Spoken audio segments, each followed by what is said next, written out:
Ben M. Freeman, it is so nice to meet you. I am Monty Pickle. I am a kosher dill pickle, and I'm Jewish, but I'm still kind of learning what that means. So I was just hoping you could help me out. Sure, Monty. Thank you for having me. Great to Well, chat with you today. it's great to chat with you. Ben, what's your favorite part of being Jewish? For me, my favorite part of being Jewish is the community. The fact that Jews all over the world, whether they live in Israel or America or Britain, are all connected to each other. I think that's wonderful. I love that.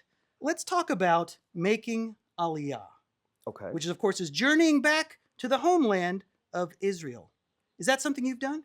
I've not done that, but I would like to do it. I would Yeah. like to move to Israel, yes. You know, I just had this thought when you get there. What if in the airport they were playing the music of Aliyah?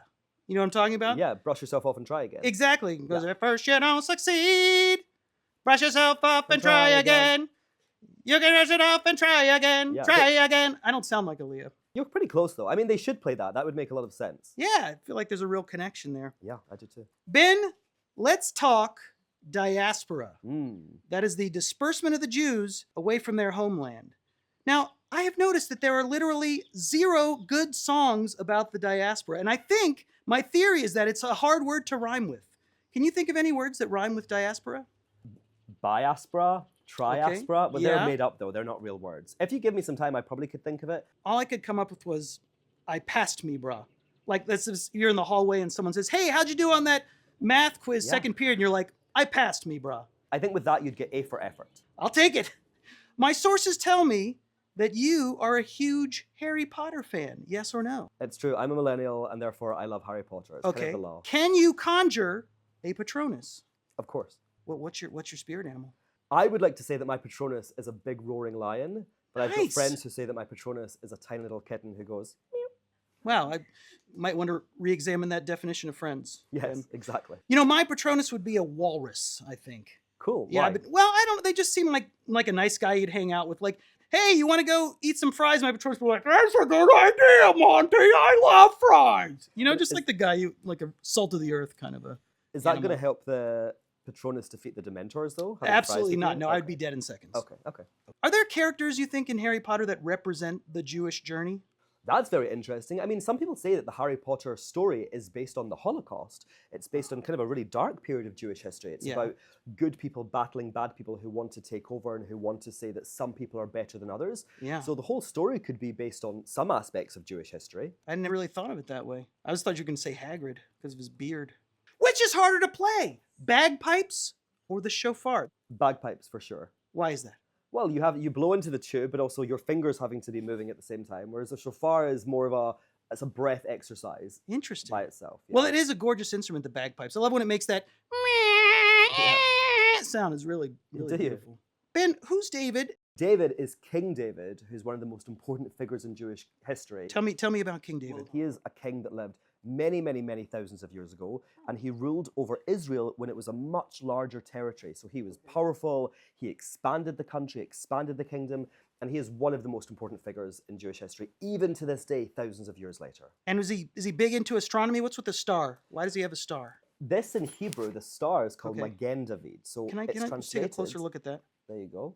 Oh, that is nice. It's translated to Star of David, but Okay. Magen David actually means Shield of David. So this was a symbol on his shield.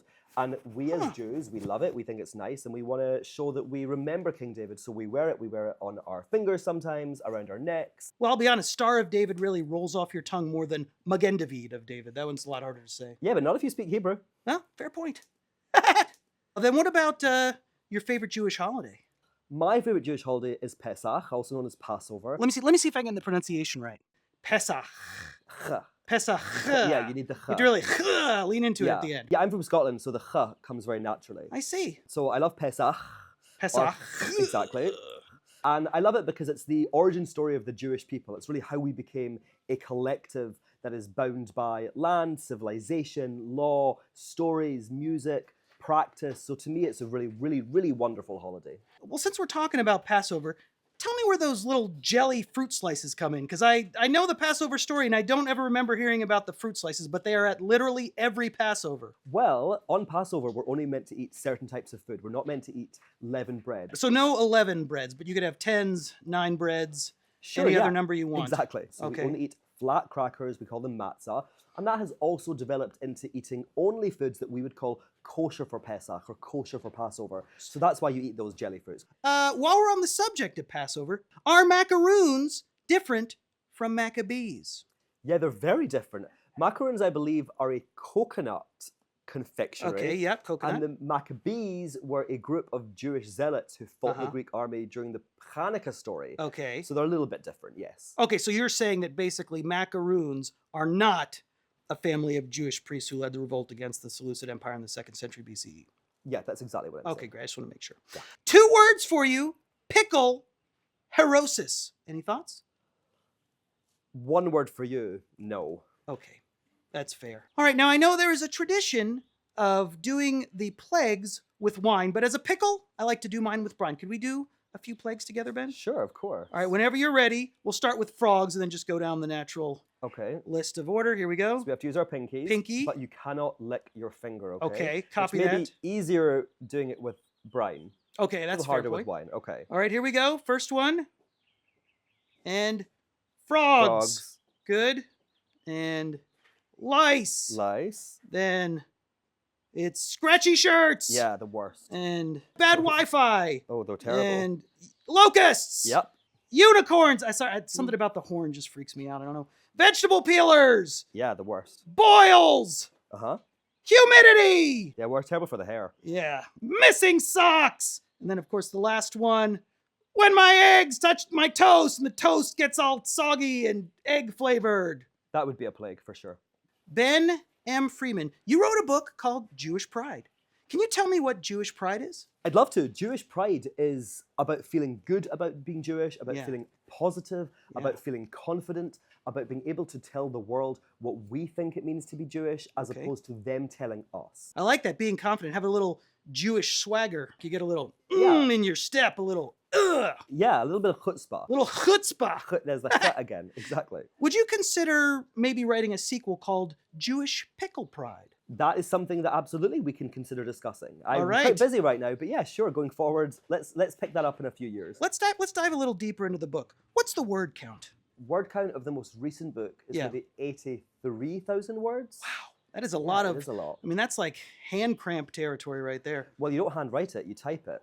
That's the Oh. beauty of it. Living in the modern age. I have trouble with typing. My fingers don't really hit the keys quite where I want them to. Yes, I can see that being a problem for you. How about the word the? Do you use the word the a lot in your books? Yeah, I guess I use the word the, I use a, I use and. Lots and lots of words like that. I love and. All right, The Jews, an Indigenous People. This is your latest book. Yeah. Can you tell me what's in there? Sure. So this book is the first book ever to say that the Jews are indigenous to the land of Israel. So what Okay. does indigenous mean? Oh, I know. Okay, tell me. It means that somebody says something and you're like, don't talk to me that way. I'm indigenous right now. You can't talk to me, mister. That's close, but Yeah. not quite there, but Okay. good try. I think I was thinking of the word indignant. I think so too. Yeah. So to be indigenous means that your people, your group, your family, let's say your big family, are from one specific place. So for Okay. the Jews, we're from Israel. From Israel. It Check. yes, check. It also means that we love Israel, we're connected to Israel, even though I live in London. So my heart still belongs to Israel, even though I've lived all over the world. Well, I'm excited to read it, and I'm excited to have talked today to Ben M. Freeman. Ben, what's the M stand for? Maxwell. It's very important because there are many, many Jewish Ben Freemans. Huh. So the M is necessary to set me apart. Well, I was going to say magnificent. Ah, thank you, Monty. The Monty Pickle Show!